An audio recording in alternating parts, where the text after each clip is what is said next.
Like plants that stick to you? Plants that sting you if you touch them. Yes. Absolutely. They're like weeds. Yeah. Yes. I wasn't sure. Different plants, different environments, and all that sort of stuff. Oh yeah. Well, I get stung with one today in my garden because I was wearing shorts. That's all right. I mean, when I was a kid, I fell into a batch of them, so it wasn't as bad as that. But it's just annoying. I haven't been stung with one for about 20 years. All right. Let's see if this works out the way that I hope it does.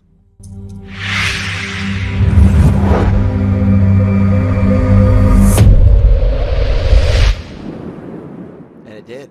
It worked out exactly the way I thought it would.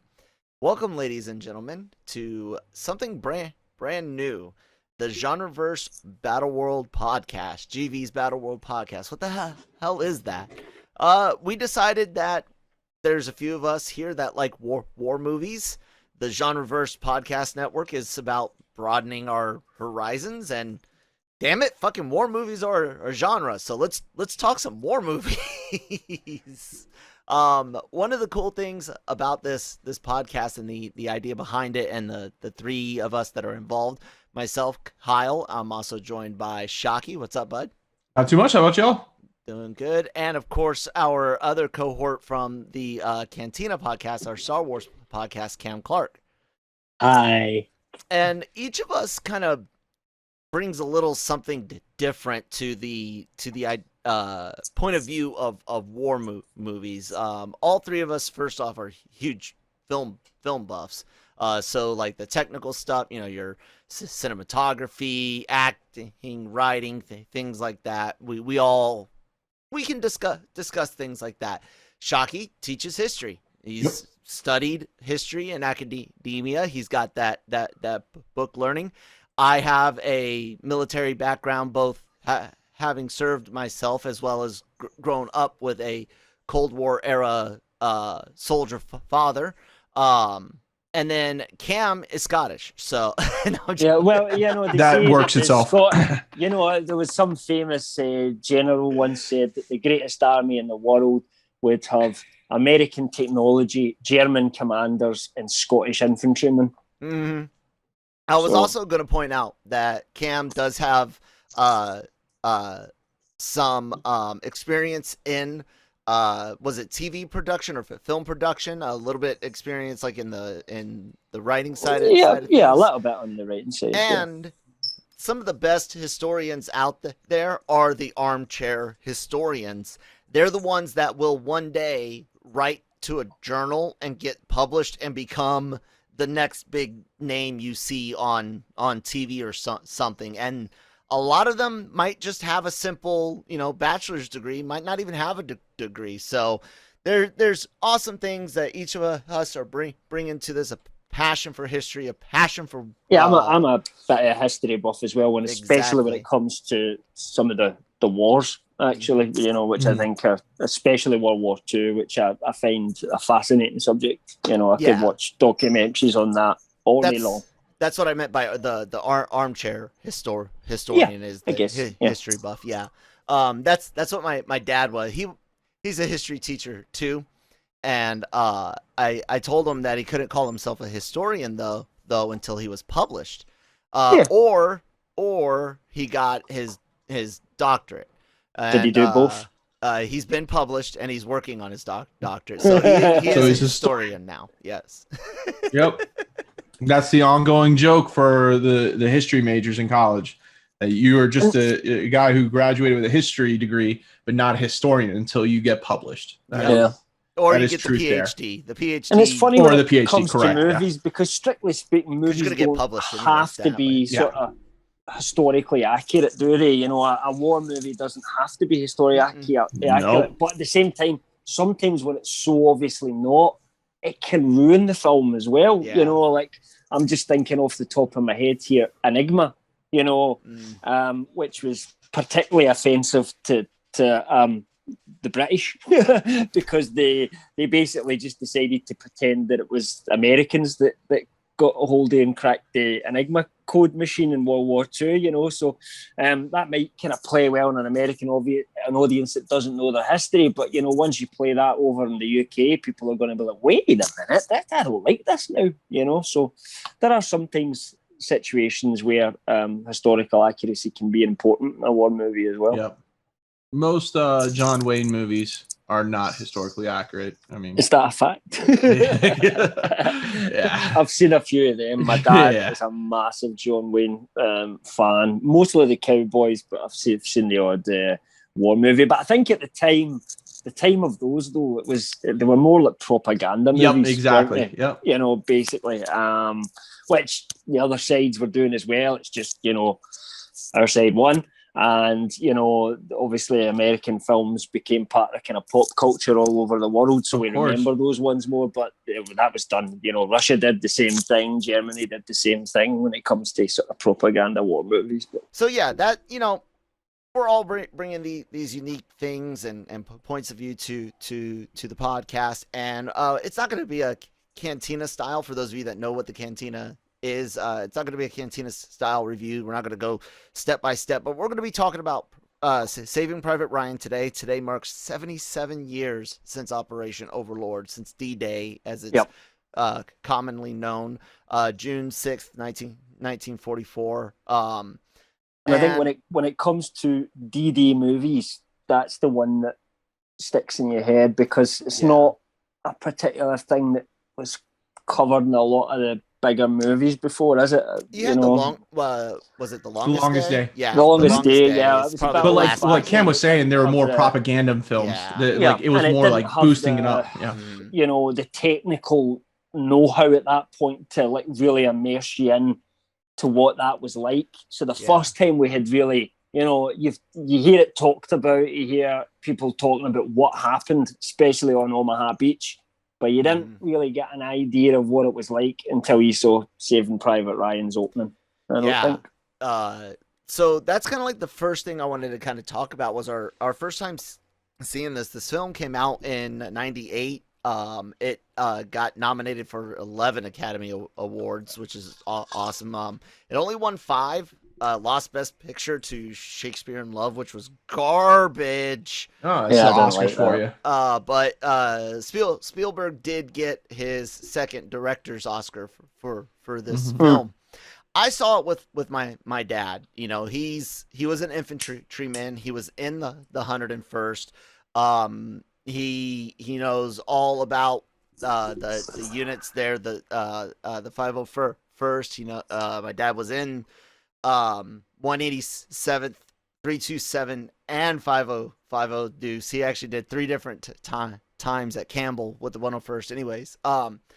And so we went and saw it. We were at Fort Benning while he was in drill sergeant school, and there were some older people there and a lot of tears and all the media hype that you heard about what this movie was doing to people that had either lived it or even people with what we call PTSD these days from Vietnam and Desert Storm, not being able to sit through the film.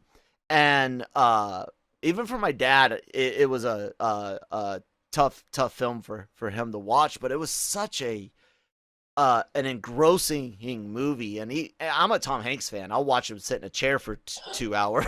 Yeah, I got you with that. Yeah, you know, but his story, his reactions, and whoever wrote his characters, obviously inspired by Colonel Joshua Lawrence Chamberlain from the 20th Maine in the Civil War, because they have a lot in common. But yeah, man, it was an impactful movie, not just to see, but see the reactions around me. I don't know. What about you? But I think that, you know, if a war movie doesn't kind of almost disturb you in some way, it isn't hard to watch, especially for someone that's had service, then it's not quite doing its job right. Does that make sense? Because we shouldn't trivialize, you know, war in that way. It shouldn't be, I don't think, just entertainment. And it's not. It is entertaining, but it's not entertainment.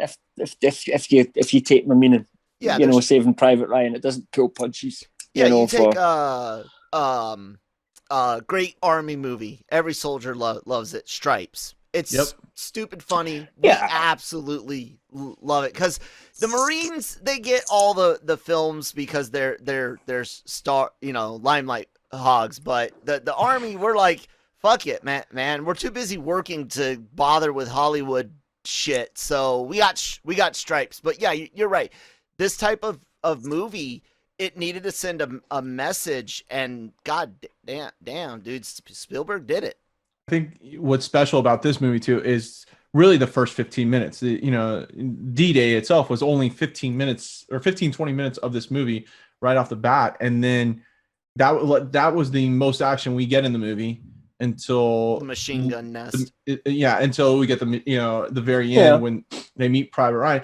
And from the studies I've done of World War II and stuff, it was pretty much a reality for a lot of U.S. soldiers, because U.S. soldiers didn't really enter the war till the latter part of it, where Germany had basically already been hunkered down. So it was more, all right, get to a place, battle, boom, take over that area, march, get to another area. It wasn't constant conflict. It wasn't constant war. And so that's what I've appreciated, or I've at least talked to, World War II veterans who appreciated this film, was that it wasn't all action, that it was a lot of, we have our action moment. Yeah, there was a lot of downtime. Yep, and then you have your downtime to go from one place to the next, and it was all about speed as well. It was all get to where they need to get quickly. Get to the next point. Get to the next point. Get to the next point. It was ultimately it was the Nazi tactics of blitzkrieg in reverse. Do you know what I mean? That they employed, whereas the Nazi kind of took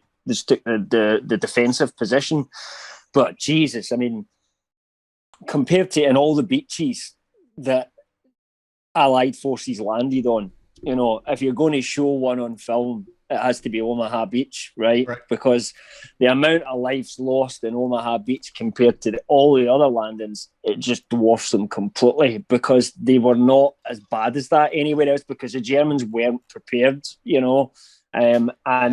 and it was just America, really, that was, unless I'm wrong about this, that were in Omaha Beach, so the Americans did get the worst of that, the kind of German defences, by landing at that kind of particular point, compared to, British, Canadian, all that sort of stuff, which had landings elsewhere, which were, I mean, they were still defended, but not as extreme as that, and there wasn't anywhere near the kind of amount of lives lost as there was in Omaha. Yeah. Luckily, D-Day itself, and they kind of show a little bit throughout the story when they're like looking for Ryan. They run into like the lost paratrooper. He missed his point. They run into the crashed aircraft and the crew, and they're like, yeah, we dumped them somewhere. They touch on that a little bit. Like, people don't realize how much went into Overlord. We actually floated a dead body with fake documents to convince the Germans that we were going to go further towards Calais, right? Or did I say it right? Calais. There you go. And because that was the most obvious, because it was the shortest distance. Exactly, and it did work a bit. They did focus a bit. Had a fake army in Britain as well, so he was in charge of the inflatable army. Correct. They used to make it look as if they were Korean, whereas the real army was all kind of hidden away and everything like that. It was an absolutely huge effort, and there has never been an invasion like that in history or since. Again, a water-based sort of land invasion, and maybe the way modern technology is now, that never will happen again. You'll never have something like that. Right. So it really was a one-off, The weather played a big factor in the casualties sustained on the beach, because the weather is what kept the boats from softening up anti-air batteries and the beach defenses themselves. And they were a day late launching as well, because June 5th, right? And they had to just go, fuck it, we need to go, and it just became that. So that anti-air, of course, if you've seen the Band of Brothers series, you guys know what the AA did, and a little bit in this movie. That meant that the come from behind and take out targets didn't happen as efficiently as we had hoped, and the naval bombardment wasn't as effective on the beaches as we hoped, and not all the beach landings happened on time. Yeah, a lot of the technology didn't work as well. Like a lot of the getting the tanks off and on, a lot of them sunk straight to the bottom. Because this was brand new technology designed just for this. No one had ever done anything like that before. Just practice runs and some and it's just not the same as actually going over the English Channel, which is still a massive body of water. As a human, as you sit and go over a boat, it's not. It looks small on a map, but geez, Mike. And you kind of see it at the throughout the movie is that or the on D-Day part of Saving Private Ryan is that the Germans were prepared for that, because the last that they see of the British is Dunkirk.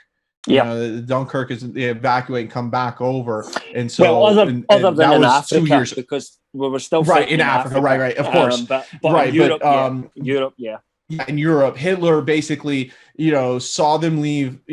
From Dunkirk was the last of the British, and so he knew that he had to protect the beaches, and so they made these massive, shells, or what is it called? Like I always call them the jack spikes. To prevent any tanks coming back up on the beaches, and then of course all the artillery that was basically stationed there, so ready for at any point.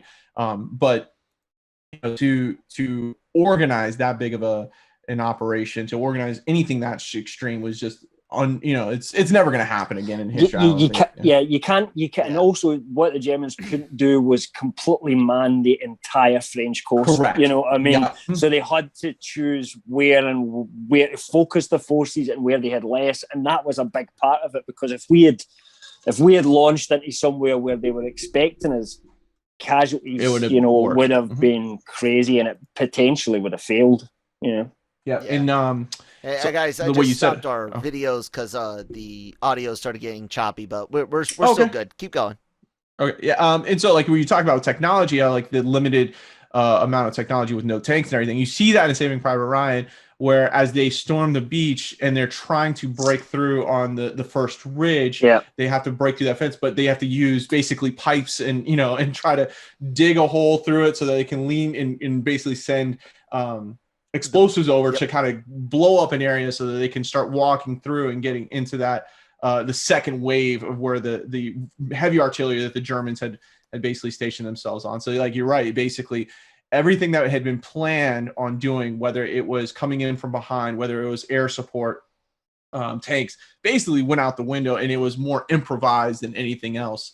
And that was a good thing that Speilberg showed, because previous movies didn't really show how a lot of the leaders because you wouldn't have done that in a propaganda type film. You don't show the mistakes, do you? You don't show stuff failing, because we're the good guys, we never get anything wrong. Good guys, and that's not true.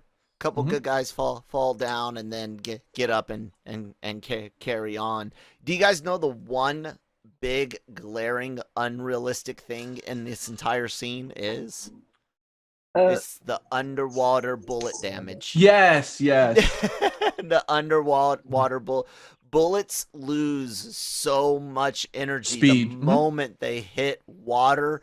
Mythbusters took a Mod Deuce style, well, they used a sniper version, but a 50 caliber rifle, and shot it and just watched it lose all of its energy within a matter of inches to like a foot. And it was done. Like, you could have just patted it away like you were an anime character.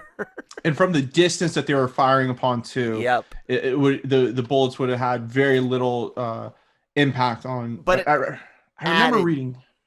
It added to the horror of the scene. Yes, of course, No escape. Like no escape.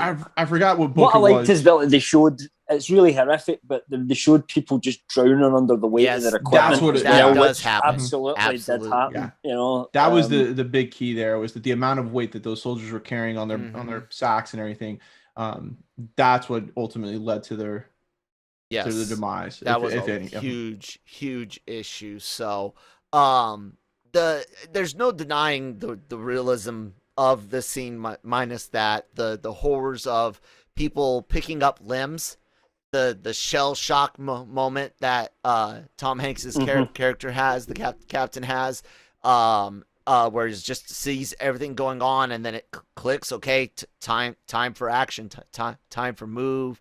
The medics getting mad at the loss of life. And one thing to remember, especially later on in the movie with Giovanni Ribisi's medic character with Doc, U.S. Army medics are combatants. Now, they're marked as medical staff because in the rules of engagement, you're not supposed to target medical staff unless they are targeting you. So Correct. That means if you're fighting a state opponent that's following the so-called rules and they see a medic working on someone, they're not supposed to shoot that medic. Now, if that medic picks up and returns fire, the medic's now no longer performing medic duties and is a target.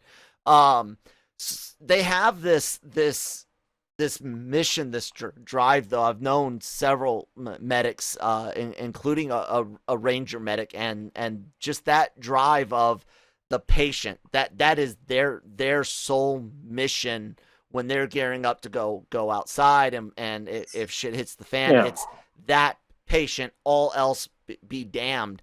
And those are some of my, the most harrowing moments, but some of my favorite moments are with the medics losing patients, fighting to stay with a patient that's still alive because they just want to try to save one.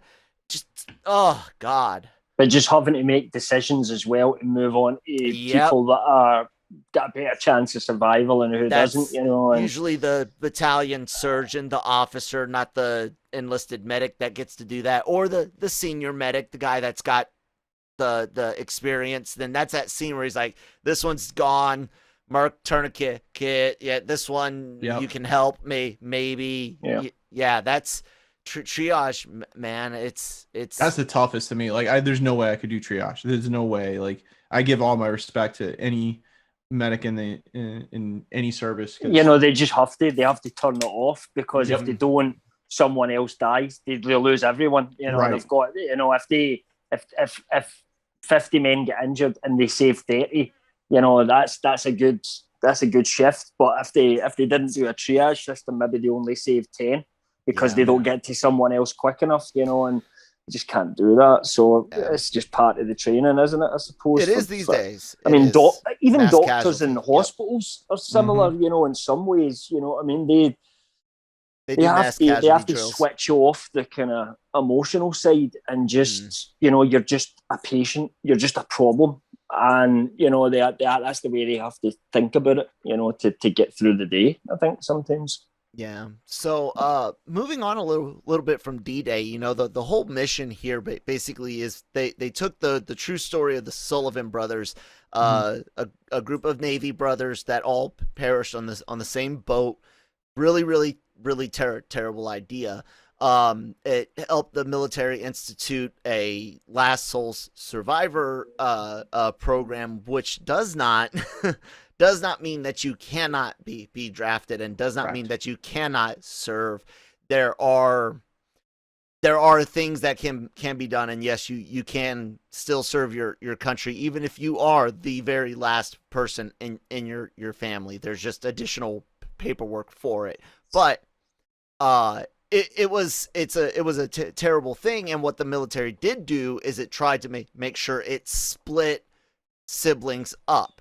And that's what happens with the Ryan brothers. They were split up, but they all were part of Overlord, except for one. One was in Africa and died a little bit earlier. Correct. But two of them died in Overlord, with the third one lost. And now a mom is going to get 3 folded flags and has no idea about her fourth son. And so they tasked Tom Hanks, Captain. I keep wanting to say Hillard. That's freaking Will Smith in Independence Day. Miller, Captain Miller. Captain Miller. Oh, that's a different movie we can do on.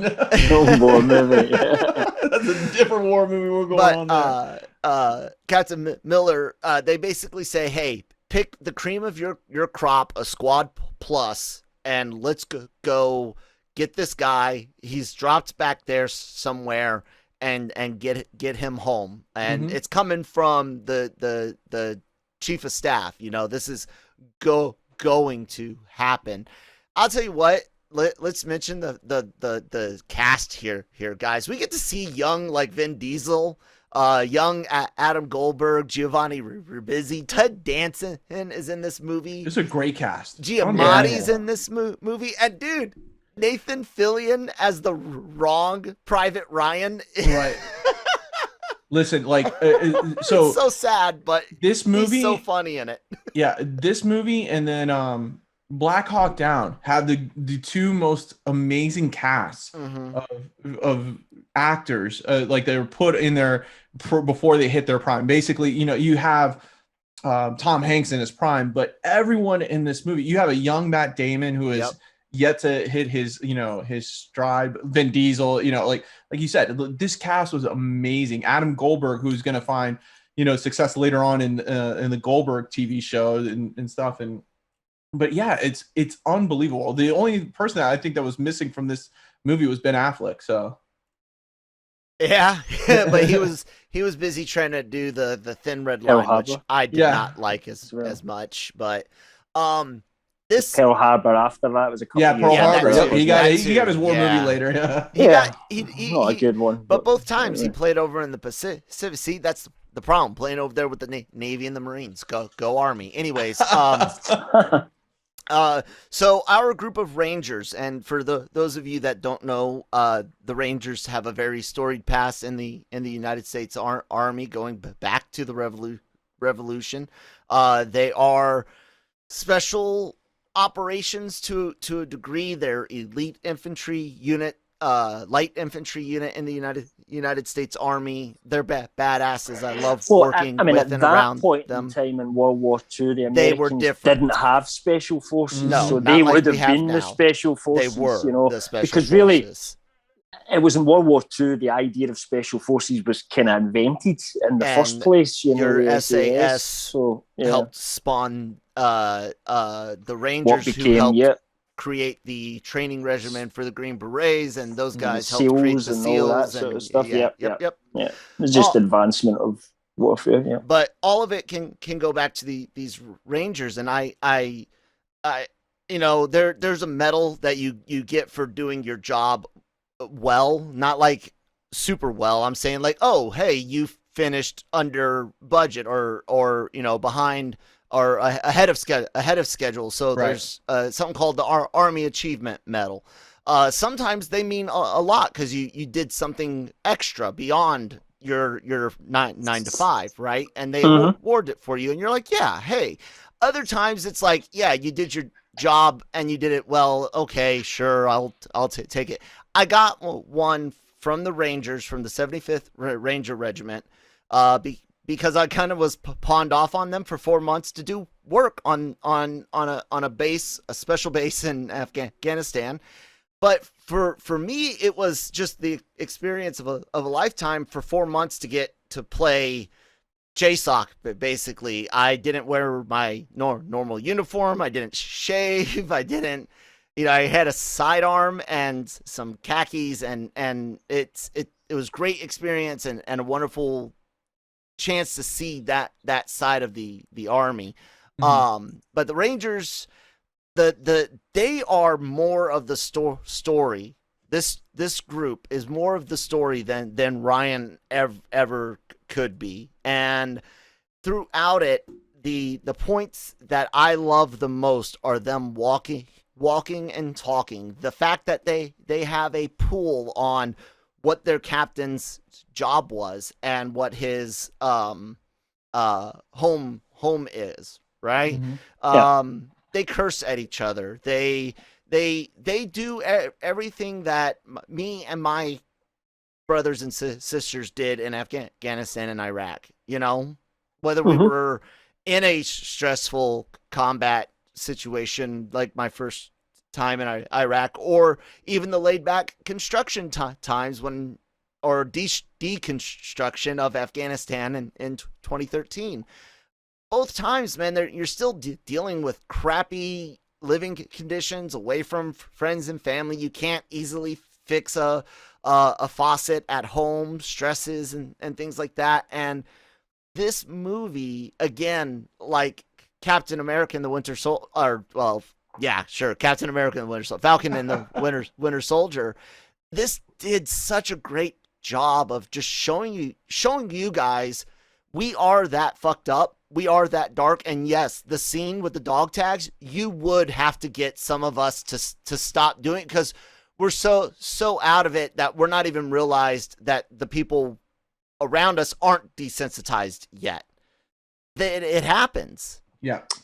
So what did you guys think about although stuff like I've never been in the military, I've known a lot of my friends did go into the military, and exactly as you say, these are the people with the darkest humours, out of everyone, especially the one that was in the Navy, because you just cooked up my boat with people for, and in those days in the Navy, you didn't get women in the boat really or anything like that. So, it was obviously different days. So, and to me, it was just like, you're just a bit fucked up in the head, to be honest. But, when you're in that environment, it's just, it's different, and one of my friends who, was in the Navy, he really missed it, and when he was 40, he ended up joining the sort of territorial army, which is, para regiment, and now he goes, various places and jumps out of airplanes, etc. Do you know what I mean? Yeah. And, because I think he just kind of missed that whole camaraderie that you get from the military, and he just wanted that back before he was too old to be able to do it, kind of thing, and he ended up in Afghanistan in his 40s, so. Yeah, the private security, aka mercenaries, which I'll tell you what, Cam, I did a job for some Aegis cats. There's some good dudes. It was two Londoner Brits, one Aussie, and one Scottish guy working for Aegis over there. I'm not sure if the name rings a bell, but they're a private security firm, or were. Anyways, Mike, your thought on these in between the walking? When Captain Miller starts berating his soldiers, or starts talking shit about the mission without talking shit about the mission, because he's an officer. He doesn't bitch down, he bitches up. Right, exactly. Like that was a key point and key element that I think most people can relate to, is that when you bitch about an assignment that you get, whether in your office job or in the military, you don't bitch downwards, you bitch upwards and stuff. And so when they try to get Captain Miller to talk about how the mission is foobarred, and stuff, he's like, no, I'm not going to do that, because that's not the way it goes. It goes upwards, not downwards. And so, but I think what the movie does a great job of is showing that brotherhood, like you're talking about there. And I think that anyone who has played sports, who has been in, some type of, camaraderie of a club, scouts, or anything like that. Scouts are in it. You know that kind of bondage that you build in that time. And, the military shows the greatest example of that. And, you see, veterans today, that bond that they share, whether it's them, acknowledging by, having a hat on or something, recognizing that they served in the military. You see that bond as they walk by each other and recognize each other and just give that certain nod and everything. That's ultimately what this movie does, is it shows that this was, it shows that this was a regular men. Miller was Captain Miller was a teacher, English teacher, right? And that were drafted into this war. And they answer the call of duty. They go and serve, and most of them end up making it back to the United States. But those who don't, there's that burden of carrying that you were with those men in their last days, in their last moments, and that you carry it with it for the rest of your life. And that's what the movie shows. I was watching one podcast that Spielberg does a great example of this, or of tricking the audience, because at the beginning of the movie, we think that the old gentleman who's visiting the funeral scene, or not the funeral, Arlington, Virginia, and we think that's Tom Hanks. Oh well, and he's in. I thought they were. He's in the cemetery in France. He's in that's right. You're right. Yes, you're right. Cemetery in France, and we think that's Tom Hanks because he does a great transition from close up on the eyes of the older gentleman to Tom Hanks, but then we realize that this is Private Ryan, who is carrying that burden that this man sacrificed his life so that I could have a family, and I could have grandkids, and I could see myself become old. And that's what any type of bondage is, and in the military is the best example of that. And this movie does a great job. I think Spielberg did a great job of showing why that generation above and beyond is the greatest generation to ever be a part of human history, and sacrifice the future they have. Because I mean, look, you think about it, Captain Miller was an English teacher living his life. World War II doesn't happen, or his number doesn't get called. Yeah, I mean, these weren't people who chose military careers. That didn't, that's not what World War II was. World War II was we have to get everybody who's fucking fit to get out there, because if we don't, we're going to get fucked. Yeah. And that's just what it was. Unless you did a job that was needed back home. Like my paternal grandfather never went to the war, but actually died anyway. And it was because he was a steel worker. So you couldn't send steel workers because that was something that was needed, and it wasn't a job that they could get the women to do at the time. So he didn't go, and he ended up dying before the war was over because of an accident at the steelworks anyway. Do you know what I mean? But my dad's stepfather that then married his mum, later, he was over in the war. He was a desert rat. So he kind of went, not in DDay, but he went from Africa up the way through Italy. Oh, wow. They did that, the whole Monte Cassino thing and all that. So he kind of did that. And then my maternal grandfather, he wasn't at DDay because he was on boats. He was Navy. So they did the Russian runs to supply the Russians, where they were getting attacked by sort of subs all the time and everything like that. But they were playing. I mean, these are not military people. Do you know what I mean? They're not, but they all had to just do what they had to do to win that war. Ultimately, it's interesting. And when we come back from this real quick spot from our sponsors, Grow Generation, I'll point out something that changed shortly after World War II. Grow Generation, where the pros go to grow. Grow Generation is your one-stop shop for hydroponic grow supplies, product systems, and more. Grow Generation serves customers across the nation and carries a wide inventory of renowned cultivation brands. Go to www.growgeneration.com, where the pros go to grow. All right, thanks for that. Grow Generation, please go check them out. So one of the things a lot of people notice in this movie is you got this captain running things, and in the modern army, that's not the way it is. The non-commissioned officer corps, the modern version of it came about because of the epic amount of stress and failure of what they put on the majors and below. So you're talking your battalion XOs and below during Vietnam and World War II, and I guess you could say Korea, but Korea is really just an extension of World War II to a degree. And they really changed things up to today. Your platoon leaders are there and usually on ground. They'll be in vehicles on patrols with you and whatnot. But they still do a majority of an admin thing. They're the legal authority. the captain at a company level, and when you're talking about operating army, so your infantry, cav scouts, your tankers, even your engineers, combat, construction, things like that. The captain is almost all admin. Very, very little command, actual movement of troops, other than like picking which platoon is going to do which project, which he's going to take the advice of the lower his subordinates, his platoon leaders on that. And what so but they did, but I think in World War II America didn't have time for any of that. You were an isolationist country. Yeah, that's what I'm getting at. Point. Is they basically, the reason why Captain Miller is a captain in this case is he had a college degree.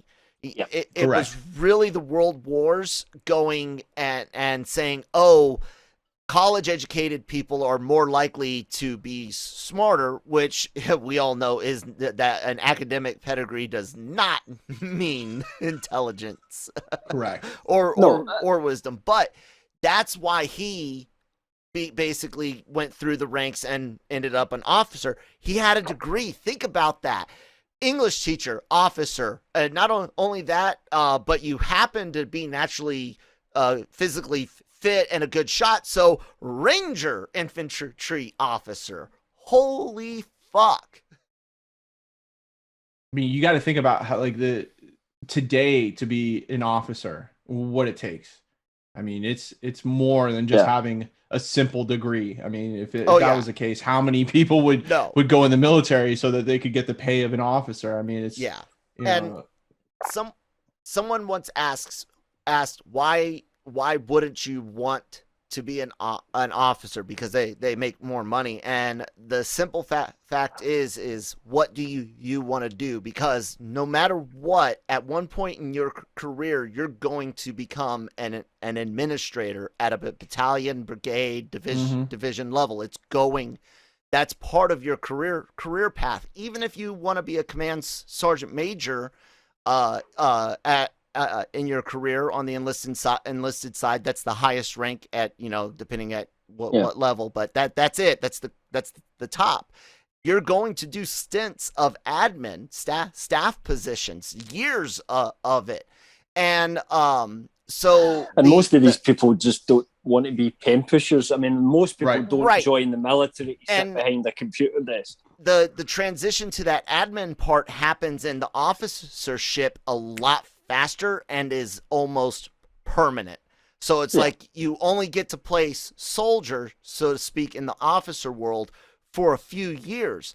So when you're looking, and I almost sound like I'm almost recruiting right now, but when you do consider your career paths, there's always that third option nobody really looks at. A lot of jobs have something called a warrant officer, and you don't get to see a warrant officer in this movie, but there are other films that that's show what warrants. That's what my I think one of my granddads was, I think, a warrant officer or something like that in the Navy.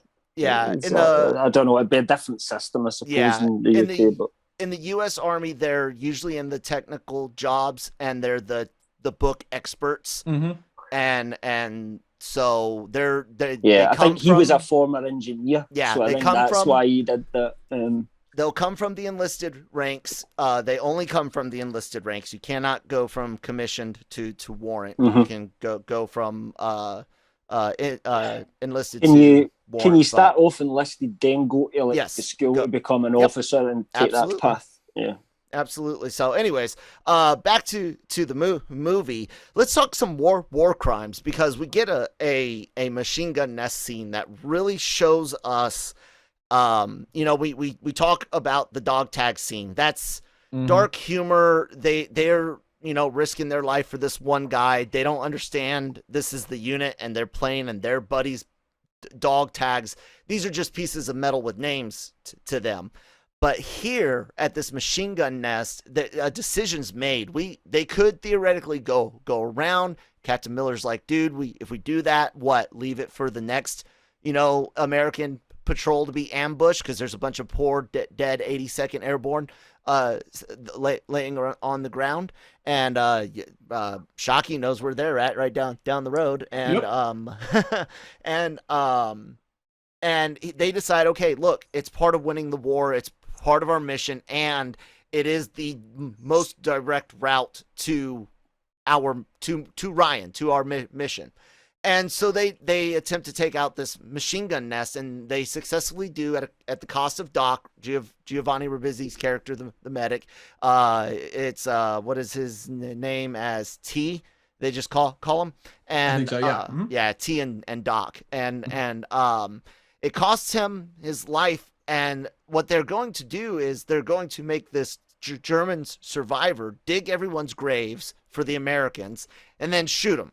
But Upham, the translator, dweeby little translator from way back at the beginning of the movie, basically appeals to the reason, the logic, the human, the rational side of Captain Miller, to be like, dude, this isn't this is what they do, not what we do. But they can't take him with him, and Captain Miller makes a choice that ends up biting them in the ass. I hate the Upham character all throughout this film, from the time he's introduced to his so-called redemption, which isn't a fucking redemption, and I don't know why they put it in here, but this type of mentality not only happens, but we know that people have executed enemy combatants that have surrendered to America. Look, here's the thing.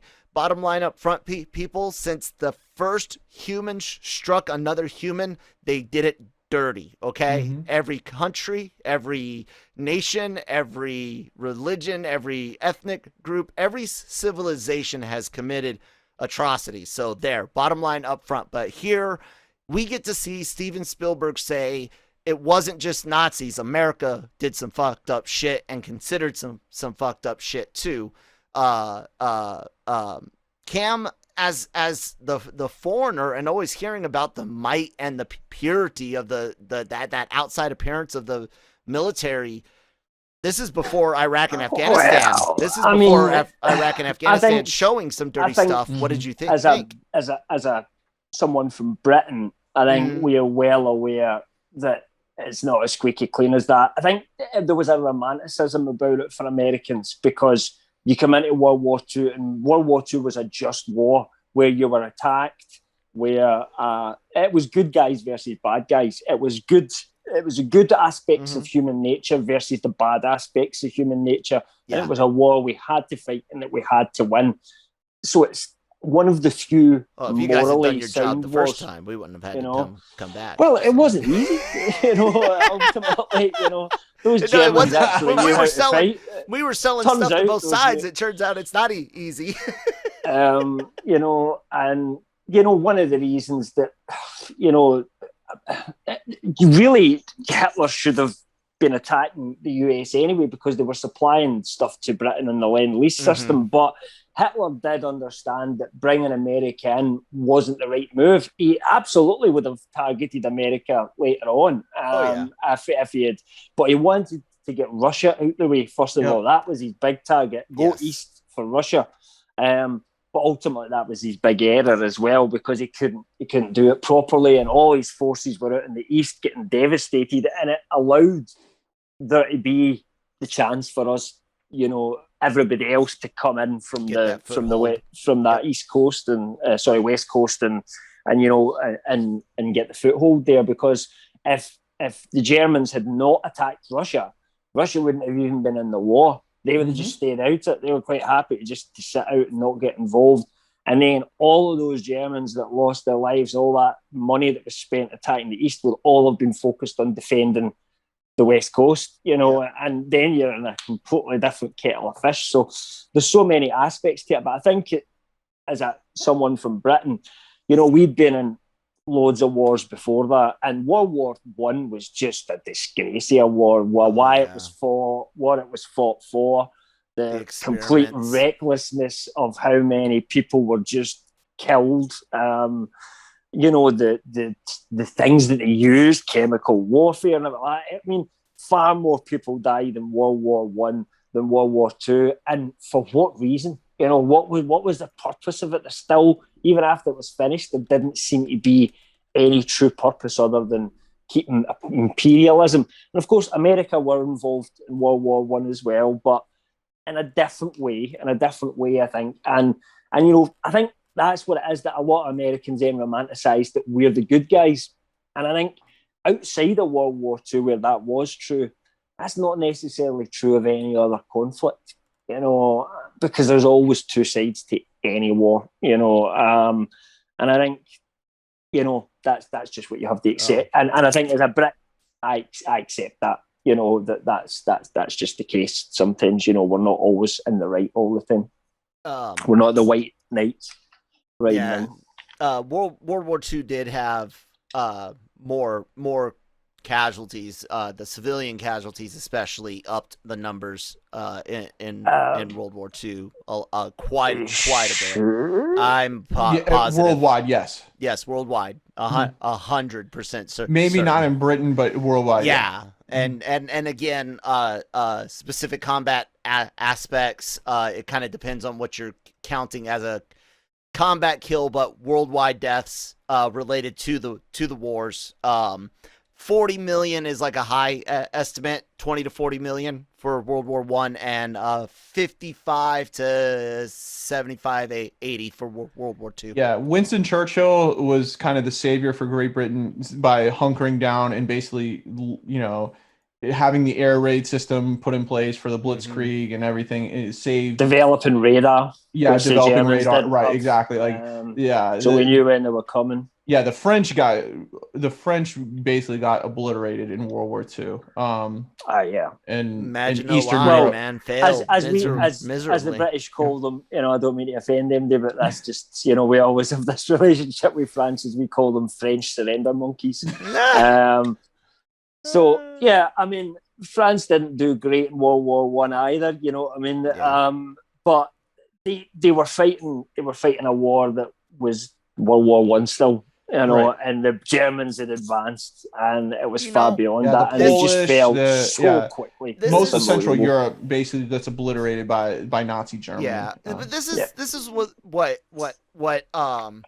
France went through leading up to World War One. Okay, the world punished France because of Napoleon, right? Just like the world punished Germany and World War Japan I, which led for the to World War Wars. II. Exactly.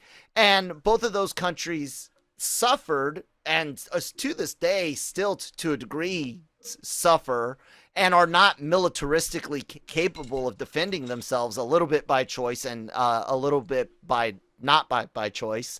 So it's an interesting history repeating itself.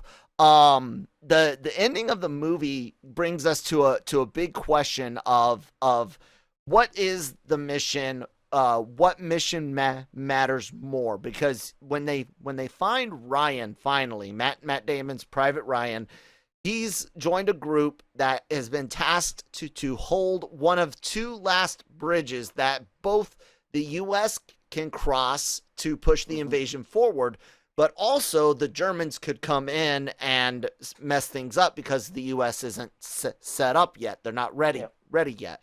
And they don't know when the backup is coming, and it's just a rag team to hold it together. So you get this whole thing of Captain Miller's team being like, we lost people to save you. Your mother already has 3 flags. She wants another. Ryan being like, but what about my mission? What about, you know, these guys that died here for this bridge? And then Captain Miller's idea of the war back at the machine gun nest. You know, this will help us win the war. All of these ideologies, it really gives you an insight to a service member's mind. Because we're not all necessarily serving, we're all serving the same cause, but our driving force might not be the same, and our mission might feel differently. Mike, this aspect of the film, learning all of these visions of what the mission is, what's that like for you? And also something I wanted to ask, what do you teach your kids about atrocities America has done in modern history? So it's interesting. With American history, it's real, like when in teaching it, especially war and conflict.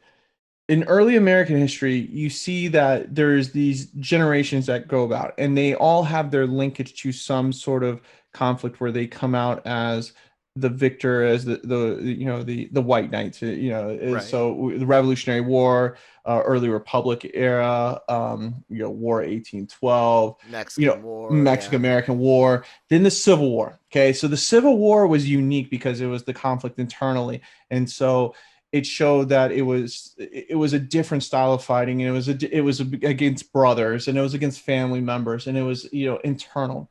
So while World War I happened and the United States was taking a part of it, this generation that had taken part in World War I really didn't kind of identify themselves as the saviors, right? And they wanted to the United States was in a very an identity crisis. What was going to be the United States? And so for World War II, this was that moment. This was that moment for anyone ages 18 to, I think the oldest that they would enlist in active service was 35.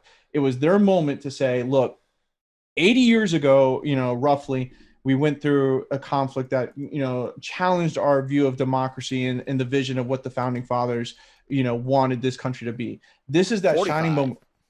What's that?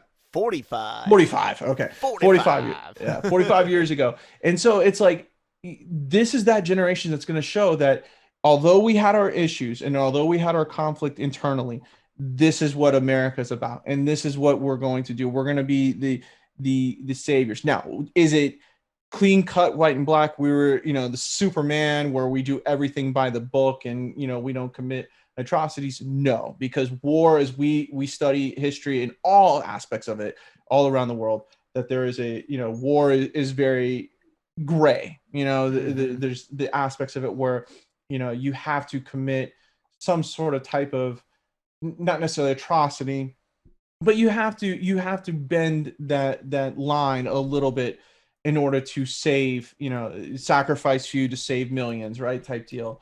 And so this is where this movie does that kind of highlight of it, whether it's, Upman, trying to save a Nazi German soldier, or,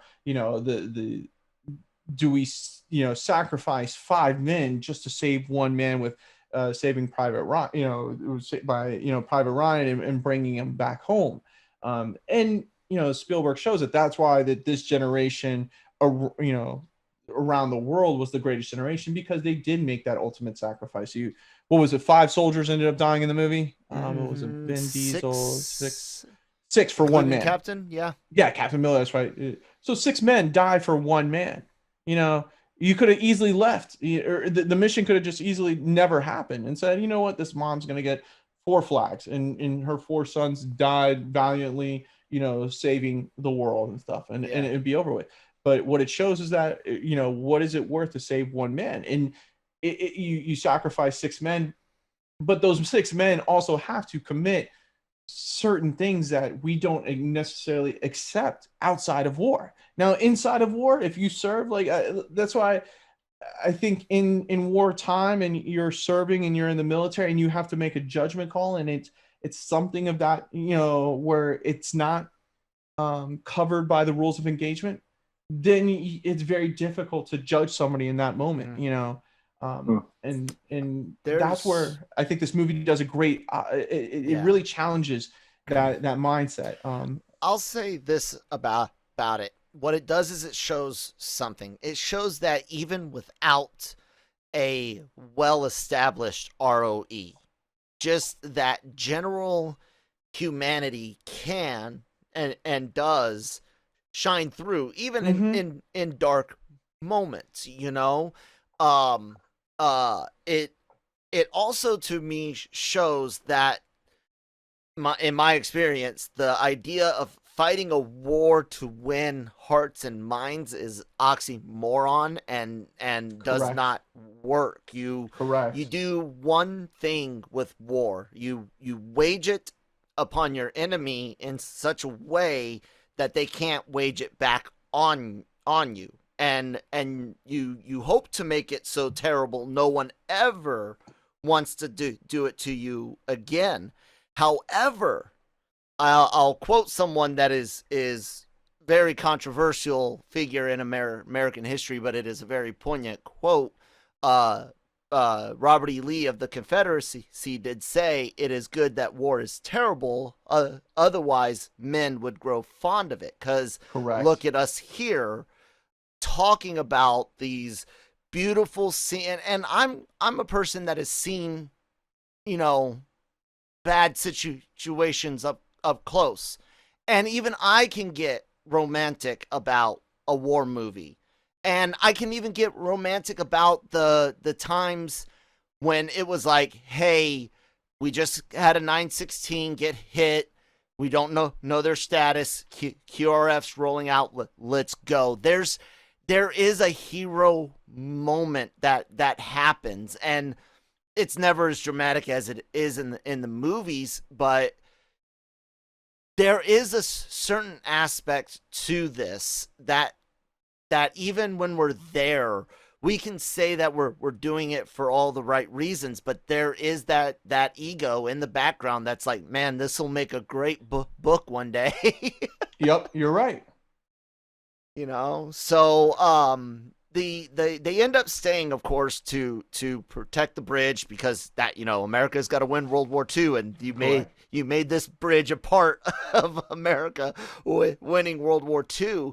And we see that Captain Miller and team stay to sacrifice, not just for Ryan, because they sit on him, they like block him with their body, they're dragging him all over to keep him safe during this ambush. But at the very end, like you say, when it's revealed that it's Ryan that survived, Captain Miller dies shooting at the tank with his last full measure, man, a fucking pistol versus a tank, until the Mustangs or Spitfires showed up and started blasting away. This whole final scene, to me, first off, I'll say outstanding military advisors here. Your mount training, your movement over urban terrain is on point, guys. I like it. Some of your corners could have been pied better, but good job. And the only thing that drags down the end for me is Upham, man. I wanted him to just die. I did. I wanted him to either off himself. The fact that he shoots the Steamboat Willie German at the end does nothing for me. As a film moment, as a story moment, I gotta ask you guys, does that work for either of you? Cam? No. Mike? It showed me not everyone was a hero in this war. That's what Upham I like was. that part. I like that part. Him being a coward is great. It's him shooting the German at the end and being like, he's okay. Yeah, like that to me was, I guess, the redemption piece for Hollywood. You know? Lazy story writing there. Yeah, so. Because if you didn't add that piece in, critics would have been like, "How dare you not?" Upham was a hero in his own, or not everybody. Whatever. Yeah. But it showed me that there was a lot of people drafted or sent over in this war that are not soldiers. Exactly. Yeah. And that's, I keep telling, I have so many battle buddies that served with me that were like, oh, everyone should serve 2 years. I'm like, are you kidding me? No. Nope. No, not even all of the fit ones should do it. I can't. I don't know. I think there was something to be said for national service back in the day when I see people that can't be bothered working or getting any jobs, and I think sometimes I've seen people that join the military and it kind of does sort them out and gives them that work ethic, and it's not as if we're they're necessarily going into major conflict. You don't need to do that. They could just be in the military and stay at home. They don't have to. But that's the thing abroad. Here. There's plenty of service jobs that you could do in for the government or for civil service. Yeah. But that you don't need to serve in the military. The military itself, and this is one thing that a lot of people that don't have either first or at least secondhand experience with the U.S. military. What makes the U.S. military is its training. It's the fact that literally there's only one job that doesn't carry a weapon, and that's the chaplain. Mm-hmm. The chaplain's assistant is a trained killer. While they prepare for communion or for a service and all of that, they are also the ones at the range because they're the chaplain's guard. The U.S. military's training is top notch, and what we can do with a squad, another country needs a platoon, needs 30 people to do what I can do with 12.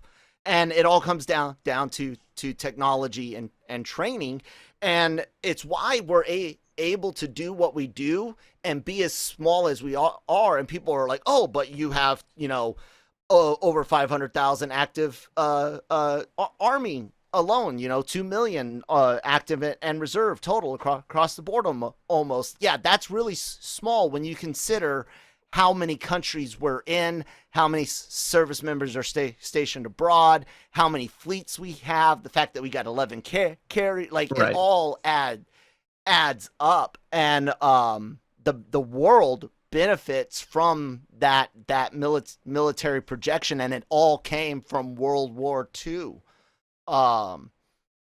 This movie, I think, I can remember in the 90s, in the late 90s, when this movie came out, the Desert Storm was fairly fresh on people's mind, but it hadn't been Hollywoodized really.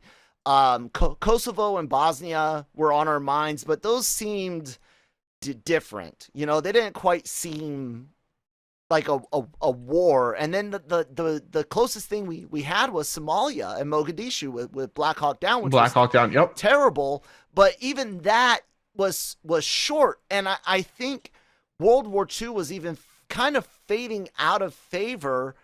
And here comes Spielberg once again, and look, yes, obviously Spielberg being a man of Jewish heritage, faith, descent, whatever phrase you choose to use with it, famous for Schindler's List. This movie, the passion, man, I love it when Adam Goldberg character, when he kills the one German, rightfully so, in combat, and he gets the knife off of him. It's a Hitler Youth knife or a Nazi knife, and just the emotion and Spielberg getting to put these stories out there in Hollywood.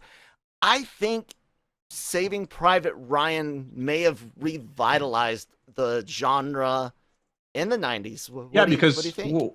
There was quite a few films come out after that, which different conflicts, but Band of Brothers came out after Saving Private Ryan. I mean, yeah, and that was arguably even better than the movie. Yeah. Mm-hmm.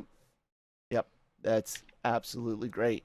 Do you guys what part of this movie for each of you guys really hits you the most, either from a story film aspect or a history or war aspect? I'll go with you, Cam.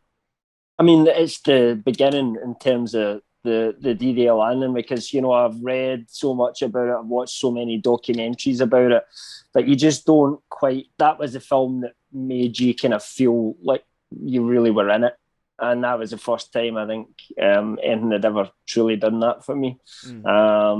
So, if the movie was just the opening alone and then it was a 20-minute movie, it would still be a classic. Mike? I'm trying to think of his the actor's name. Which character? The sniper. Barry Pepper, Private Jackson. Yeah, Barry Pepper. His character to me was the one I always remembered, because he was the sniper, but he always did the prayer before going, and it was kind of that conflict. You're a religious man. You're going into war, and your job is to kill another man, but you're at the same time keeping your morals and values together and stuff. So it's kind of that. He really stuck out for me because that really showed me that it was like, I was in high school, and it was showing me that that this was a very conflicted war. That, this was just regular men being called to action, and and keeping his job in mind, his keeping the men around him protected, but at the same time being a religious man. And so that I think I'm one of the few people that think of that when you think of Saving Private Ryan. Of course, you go to DDay or the Tom Hanks's character, but for my Barry Pepper, for whatever reason, it's just like he stuck with me on that. I get that, man. I can get that. I'll give my point on that.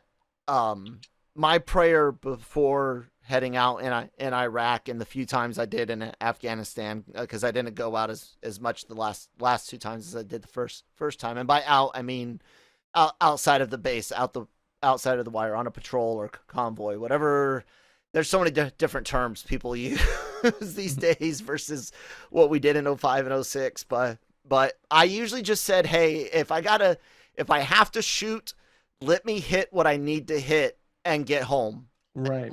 I'm going to aim. I don't, inshallah, that's the Islamic God will, basically, if God wills it, so God will it. That's how they shoot over there. The insurgents believed in inshallah. They basically, what Americans call pray and spray, right? Or spray and pray. Mm-hmm. I will always aim to hit my target because I don't want to give you a chance to hit me. But I too dealt with that, where it's like I don't want to.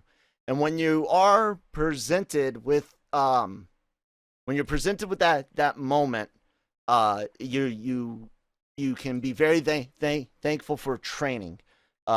People think that we're brainwashed in the military. We're not brainwashed at all. Cam's said it earlier.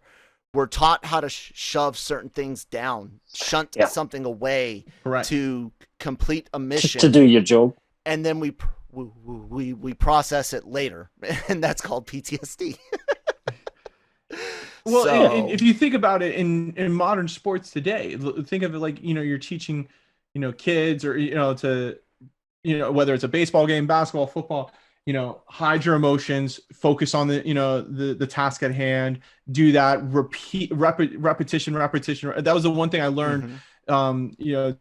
I got to go to Paris Island and kind of observe some of the training that they did there.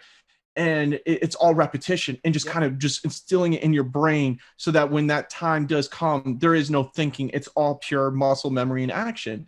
And that's what we, in sports, for kids today, that's what it is. It's repetition and practice so that when the time comes, it's there, it's crazy. We have a standard ROE procedure used to be called shout, shove, show, shoot in the Army back in the day. They've changed it multiple times, and it could be, you could cut out some of the S's and rearrange them depending on the situation. But in training, you always, you're shouting, hey, stop, don't move, don't come any closer, put the weapon down. Showing, hey, I've got a weapon, cock it, go ahead and chamber around, eject one if you'd already had one, just to show them that, yes, this is loaded and ready. Shove if they got too close or something like that. And then, of course, shoot. What people don't realize is that the escalation of force is what that's called. The escalation of force can happen in like 3 seconds from, hey, stop, what you do? Boom, done. Because you literally, as soon as you said stop, they lifted the weapon, and that's it. You didn't even get to go through all of it. But in your brain, you did it. You do it all. And it's an interesting thing. That's why Captain Miller sits there accepts I'm going to die, but I'm going to die shooting at this tank because that's my job, that's my mission. That's what I'm going to do. And my favorite part would have been that, but in all honesty, it's that scene very early on in their mission, walking, bullshitting with each other, and the captain saying, you know, I accept this mission, and I would gladly give my life and the life of my men, especially you Ryven, for Private Ryan. To me, that is the United States Army. I love it. And I love this. And the this joking around of what FUBAR means. Yes. Oh God. That's like when you say you get a new private in and you're like doing a project and they don't know all the tools yet, right? So you're like, hey, Private Snuffy, come here. Go ask Sergeant First Class Smith for a pricky 7. I need a pricky 7 to do this job. And an E7 is the enlisted pay grade for a Sergeant First Class. So you go ask this Sergeant First Class, hey, can I get a prick E7, a prick E7? You get it? And old jokes like that all happen. You can get soldiers to get exhaust samples from trucks. I love it. So it's the brotherhood there. Yeah, that to me is it. And yeah, guys, I just, you know, to all the people that survived D-Day, especially if they're still alive, we couldn't be more humbled by even getting a Hollywood dramatized glimpse of what you went through. That's true.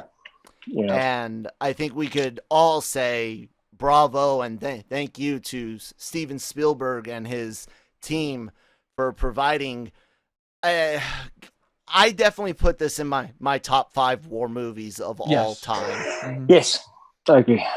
So yeah, I did want to offer with these war movies. I was a construction engineer. My dad was infantry, but I know that a lot of people have questions about military and things like that. And as we do things, if you guys in the comments want to ask anything, feel free to. But did Cam or Mike, you asked some things throughout, but did either of you guys want to ask anything about any tactical stuff or, you know, not really, because I mean, I understand, you know, because certainly World War II, I understand how, especially that period, D-Day, how it was fought, because there's so much it's been talked about. I mean, I come from Britain, you guys come from America. It's on the TV and always will be, you know. So, you know, historians have studied that conflict and you know, in a way that we just didn't have really with any previous war, you know. And you know, there's so much footage and everything as well, you know, that they've still got these. It's not necessarily a combat itself, but the kind of after effects, and people are coming into towns and, you know, what it all look like. They can colorize it all these days. So I don't think so for that. But once we get into kind of different conflicts, I may, because, you know, certainly I don't have that. I don't understand military as such, you know, and the likes of the Civil War, for example, in America, that's just a conflict I'm not very familiar with at all, you know. Yeah, but don't really learn it at school in our country, you know. Yep. So I wanted to offer that opportunity for whenever we do these podcasts and things like that. Been a lot of fun, guys. What do you think, Mike? I think it was a great great discussion. You know, anytime you can, you know, incorporate history into film is great, and to have a group of men, you know, from different backgrounds talking about and, you know, discussing what they enjoyed from it, and kind of, you know, not necessarily describing what, you know, fact and fiction, but just kind of getting into the like the brotherhood about it and why this you know, these movies are so well accepted. I'll definitely have more questions for you when we do more modern movies like Black Hawk Down and stuff, because because as a history teacher, I was, World War II, Civil War, Revolutionary War. I've got those down. Yeah, that's my bread and butter. But more the modern war movies, that's where I'm intrigued. And it's like this, where does Hollywood take their liberties away from, the actual real, real life events? Yeah, and I look forward to that. And hopefully, speaking of the Civil War, like Cam mentioned, next month, for the anniversary of the Battle of Gettysburg, we'll be discussing the movie Gettysburg. Which, up front, I have never watched. Yep. So that will be a new experience for me. Save yourself some time to watch that one. How long is it? 4 hours. Is it 4 hours? Really? Mm-hmm. Yep. It's 4 hours. But believe it or not, shifts or something. It's actually a pretty... Mike, it's a pretty good 4 hours, isn't it? No, it's good. It's definitely good. But for World War II, D-Day is the moment for American Civil War. Gettysburg is it. That's I get it. I get it. I've watched a few documentaries on the Civil War, and I'm a big fan of The Good, the Bad, and the Ugly, which kind of there's other around that war, but and there's plenty of other cowboy films that have skirted around the war as well. And I've watched, like Custer, and stuff like that. So there's a little bit of I've got that knowledge, but I've never watched Gettysburg. No, probably because it was a 4-hour movie and it just maybe didn't play on TV here as a kid. Maybe as much as it did in America. I don't know. It's good though. It's good. It's not on TV much here because of the length of it. But yeah, it's the kind of it's the movie to show kind of the totalitarian, the totality of the war.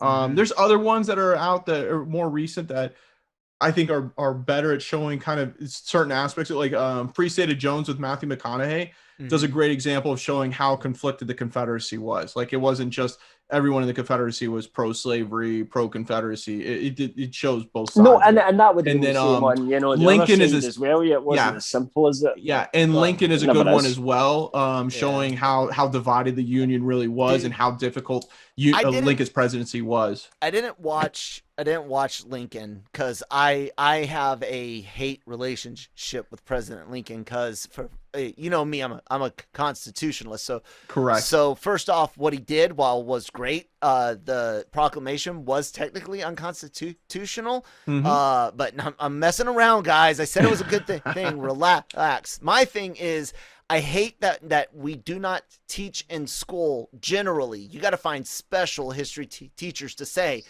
by the way, while Lincoln was anti-slavery, he was still a white supremacist, did not believe in mixed marriages, and at one time considered recolonizing Africans back to South America and Africa. Oh yeah, we could go on a long. That's another history movie we can go and analyze down the road. Again, Lincoln, because he was killed, I think, as deified almost, by Americans as. But humans are humans, and they have good and they have bad points. Exactly. It's like context. Winston Churchill was the right man to lead Britain during World War II. Right. But after, when he got the job again later on, he was a failure. He wasn't the right man for and he was a old-fashioned imperialist, and he couldn't get along with the modern world. But for that moment in time, he was the man we needed, because we would have failed without him, and it's just, that's the way it goes. And that's my point, and we'll get to talk about it a lot with Gettysburg, is context. Because in America, we have a discussion right now about whether or not we should have schools named after Washington and Jefferson because of their status as slave owners in the context of the time. While at the same time, we're having the same conversations. Like Glasgow is named, every street in Glasgow, which is my closest city in Scotland, is named after slave owners. Right. And merchants that were taking slaves to America. And then you have Lincoln, who is, in presidential debate letters and things like that, saying, the white race is superior. He did at one time consider recalling it. And people don't apply the outrage equally is all. But you know, we're getting beyond the topic of the movies and stuff like that. So I hope you guys, I hope you guys will continue to enjoy the BattleWorld podcast here at the Genreverse, brought to you by LRM Online. LRMonline.com is where you can find all of your entertainment news, needs, and opinions, amazing stories, wonderful interviews. We have a crap ton, that's the actual legal definition, a crap ton of podcasts covering Marvel and Star Wars, a daily show called The Daily Cog. We've got Breaking Geek Radio, a lot of really cool things for you guys to check out on the YouTube channel, so make sure you're subscribed there. And subscribe to wherever you get your podcast from, to LRM's Genreverse Podcast Network. It's free. All that content, audio only. Don't have to look at my ugly face. Just listen to my terrible voice. I'm at that Kyle Malone on Twitter. Shockey, tell us a bit about you and anything you've got coming up for the site, or about the site, since you're the head honcho.